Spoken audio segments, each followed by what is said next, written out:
Gas cylinder కూడా portability అభిప్రాయ సేకరణ చేస్తున్న PNGRB. సో గ్యాస్ సిలిండర్ ఇప్పుడు మీకు ఇండియన్ గ్యాస్ ఉంది, ఇబ్బంది పెడుతుండు, హెచ్పికి మారాలనుకుంటున్నారు, పోర్టబిలిటీ ఉందట. ఇప్పుడు సిమ్ కార్డు ఉంది కదా, ఎయిర్టెల్ టు జియో, జియో టు ఇంకోటి మారడానికి అవకాశం ఉంది కదా రాత్రికి రాత్రే.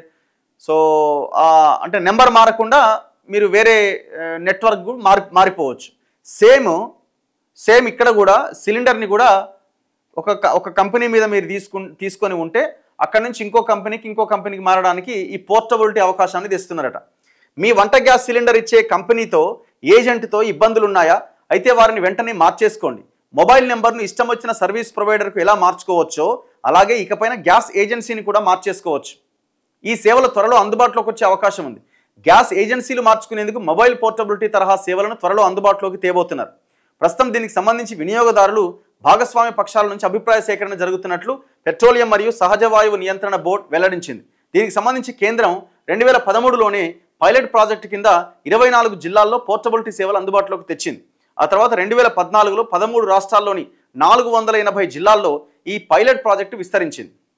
ఆ పైలట్ ప్రాజెక్టులో కూడా గ్యాస్ ఏజెన్సీలను మార్చుకోగలరు, కానీ కంపెనీలు మార్చుకునే అవకాశం ఇవ్వలేదట. అంటే ఇప్పుడు ఇండియన్ గ్యాస్ ఉంది, ఇండియన్ గ్యాస్ ఏజెన్సీలనే మార్చుకోగలుగుతారు, కానీ ఇండియన్ టు హెచ్పికి వెళ్ళాలంటే మార్చుకునే అవకాశం లేకుండే. కానీ ఇకపైన ఏజెన్సీలతో పాటు కంపెనీలను కూడా మార్చుకునేలా ఇంటర్ పోర్టబిలిటీ సేవలు అందుబాటులోకి తేవాలని నిర్ణయించింది.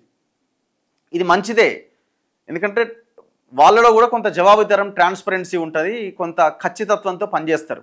ఒళ్ళు దగ్గర పెట్టుకొని పనిచేయడానికి అవకాశం ఉంటుంది. ఎందుకంటే మొబైల్లో చూసి ఇబ్బంది పెట్టిననుకో టక్మని ఏజెన్సీ మార్చేసుకుంటారు, కంపెనీ మార్చేసుకుంటారు. సో అవకాశం ఉన్నది. సో కాబట్టి మనం కస్టమర్ని మంచిగా చూసుకుంటేనే ఆ కస్టమర్ మన ఏజెన్సీకి ఉంటాడు అని వాళ్ళు కూడా భావిస్తారు. ఇప్పుడు ఏమైంది, ఎటు పోతాడులే, మన దగ్గరే ఉంటాడు కదా. ఇప్పుడు కంపెనీ టు కంపెనీ మారాలంటే మళ్ళీ డబ్బులు కట్టాల్సి వస్తుంది, టోటల్ పేమెంట్ చేయాల్సిన పరిస్థితి వస్తుంది. సో ఇక్కడ నుంచి ఆ అవకాశం ఉండదు.